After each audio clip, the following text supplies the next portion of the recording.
the camera. Give it off, down. All right, folks, it's time for another edition of Screen Besties, where we take a few moments and tell you guys about some of our favorite films.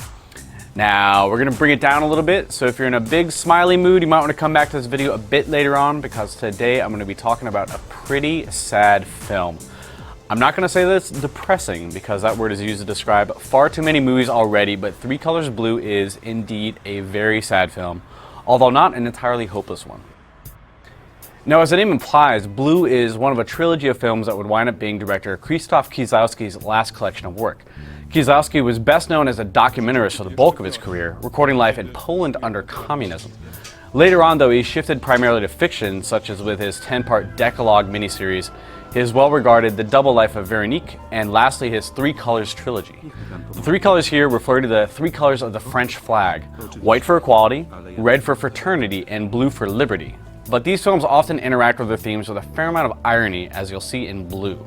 Blue starts off on a hard note, with the family of the central character Julie, beautifully played by Juliette Binoche, all perishing in a car crash.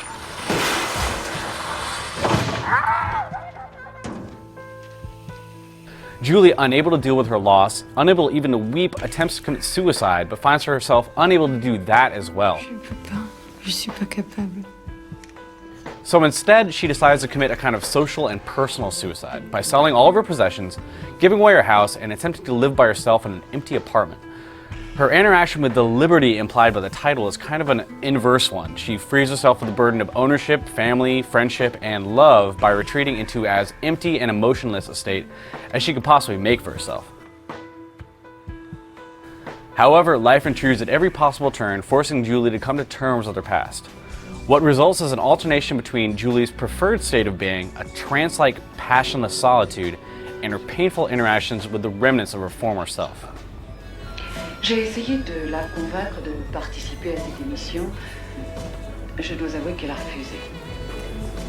Now, this is one of the most beautiful films I've ever seen. It's an intimate and powerful portrayal of grief, and the narrative is wonderfully underscored by the symbolism of the film. Kieslowski liberally throws the color blue around, which is also, of course, the color of suffering, but he also uses other, less obvious cues to emphasize Julie's journey, whether it's her habit of swimming at night, the recurring theme of witnessing people falling on television screens, or numerous small moments that reinforce the theme of the film, such as a street busker muttering, "You've always got to hold on to something," or her Alzheimer's-ridden mother saying, "You can't give up everything," or Julie needing the help of a neighbor to kill a collection of mice in her apartment. Je suis pas sûr qu'il vous aime.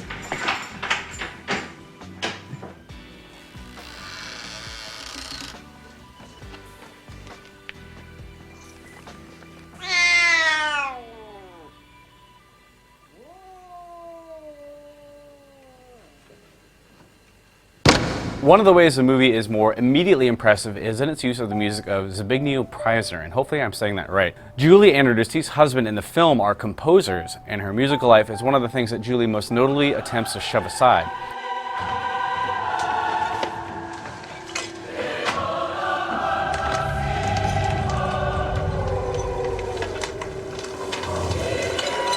Unfortunately for her, though, she can't quiet the music in her head, and she has periodic reveries where the world just fades away and we're all given a glimpse at her internal soundtrack. The music is beautiful, of course, but it also plays into the plot, as Julie's attempts to destroy her husband's final composition is, like the rest of her attempts to escape her former life, ultimately fruitless. Blue is a wonderfully rewatchable film, full of themes and associations that aren't immediately obvious on first viewing. But the tale of grief at its center and Juliette Binoche's transcendent performance make it relevant even to those unfortunate viewers who would otherwise be inclined to think of it as somewhat pretentious. So watch it. And that's all the time we have today on Screen to Besties, but you can bet that we'll be back soon enough to talk about another of our favorite films. Thanks for watching, and we'll see you then.